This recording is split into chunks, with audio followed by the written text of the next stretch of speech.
In the YouTube video Helping Disabled Gamers Play Minecraft by Channel 4 News, Mick Donegan, CEO of Special Effect, argues that UNICEF's guarantee of every child's right to play includes their right to play video games. In the spirit of this argument, I wanted to make a YouTube video about the history of disability in gaming.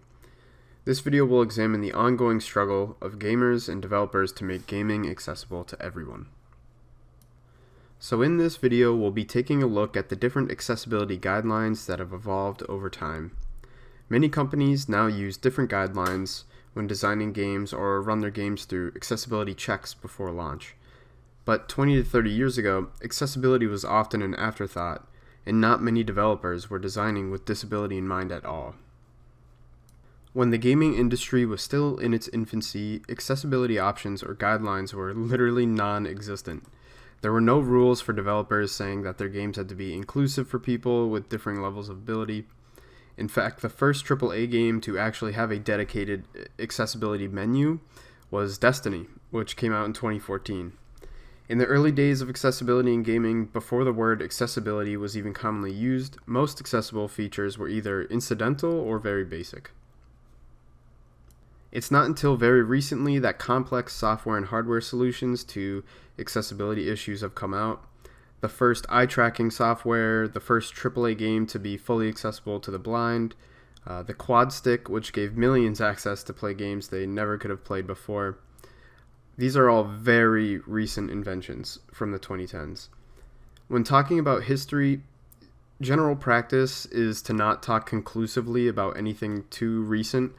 But the history of accessibility in gaming and of gaming in general only goes back so far. So in this case, it seems appropriate. Before I get into the details here, I have to extend a huge thank you to Ian Hamilton, who is an outspoken voice for accessibility and was kind enough to respond to my emails and share a treasure trove of sources he's collected over time. This video definitely would not have happened and wouldn't have been possible without his work and research.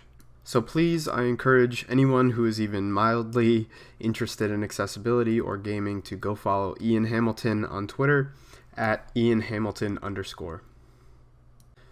The first source I want to talk about that Ian shared with me reveals that the history of accessibility in gaming can be traced back to at least the 1950s. This first source shared with me was about an early 1950s version of what arcade machines would go on to be. And it was called Birdie the Brain. Birdie the Brain was shown off as sort of like a computer brain versus human brain spectacle, where someone would go up and play tic-tac-toe against a computer to see whose brain was superior. However, Birdie the Brain has earned its way into the history of accessibility for its intelligence levels. Birdie was apparently unbeatable at its highest intelligence level. And Birdie's creator was able to lower the intelligence level or difficulty for children or whoever else could not beat it. In this way, Birdie's creator designed the game with a forethought that the game would be more accessible if it was easier. People today still discuss whether or not difficulty level should be included under the wide banner of accessibility, but what makes Birdie's story significant is the design philosophy, that a game should have options to make it more inclusive. Even though this is a 1950s tic-tac-toe game, we can clearly see how important accessibility should be to developers. Now, since the 1950s, there's been countless amazing inventions, software and hardware, to improve access to gaming. But it seems like anything resembling an accessibility guideline for developers didn't really exist until the boom of popular home consoles. In 1981, Atari introduced a label specifically for the games with accessibility options. On the cover of this game, it would say "Special Feature" in all caps, notifying that this game had an accessibility option. While this isn't a guideline for developers on how to create games, it is Atari showing off their accessible games and having something special about them that the other games did not have. Whether or not this had any clear impact on Atari game developers, the message was that accessibility was good, and something they could advertise as special about their games. The first truly revolutionary accessibility guidelines came in 1995 with the Sega Saturn console. Sega released a simple but powerful set of guidelines that required all games to include a switch between mono and stereo audio output and made button remapping console-wide. Mono and stereo options are very commonplace, but console-wide button mapping was truly ahead of its time. The Nintendo Switch did not even have console-side button mapping until extremely recently. Button mapping seems so essential to accessible gaming that it's almost unthinkable nowadays not to have at least some sort of remapping. But the reality is many games are still made without button remapping. This means that in the early years of the Switch, if you couldn't play a game because just one button was in a bad spot, you simply could never play that game. This innovative guideline from '95 is something that people are still trying to make industry standard today. There are frankly quite a lot of accessibility features that still are not industry standard or enforced in any sort of way.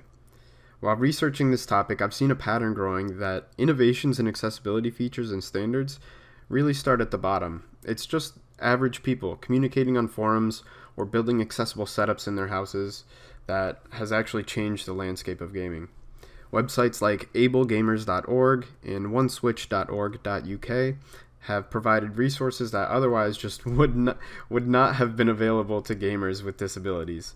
While ordinary people have been leading the charge, on the other side of things, policy like the Americans with Disabilities Act has failed to provide anything to gamers with disabilities. I think it's really in the early 2010s where accessibility features start becoming normalized in gaming. This definitely has to do with the technology available, but also with general popular use of accessibility features. The term quality of life is a buzzword in gaming that refers to little changes that streamline the experience, but most of the time, these quality of life changes are really just accessibility features. Quality of life updates were not only popular with gamers who needed those accessibility features, but also average gamers who just happened to benefit. This is where I see a big shift in how accessibility is viewed by gamers. It's no longer seen as something additional and only for disabled people. It's seen as a positive benefit to everyone. I also think that this should be how people view accessibility everywhere, as just a quality of life update. I feel like that's a really nice buzzword that could apply not only just to gaming, but to infrastructure in general. In the 2010s is when we started getting more reviews and awards that take accessibility into account, different accessibility conferences and developer workshops, and groundbreaking hardware like the Quad Stick and the Xbox Adaptive Controller. At the end of the decade, many accessibility features were commonplace among AAA titles, and the mainstream expectation is that every game will have at least a few accessibility features. Indie games and community projects will still lead the path in terms of accessibility, but a new industry standard is definitely shaping up. So this has been a broad intro to the history of accessibility in gaming. I wove in a lot of specific sources, but there is a ton more out there, and please go follow Ian Hamilton to see more of these accessibility features. From different guidelines to developer conferences, there's a lot more out there on this subject, and I encourage everyone watching to go check out the accessibility or options tab next time you play a game and see if any of the features there would help your experience. You might find something that could benefit you.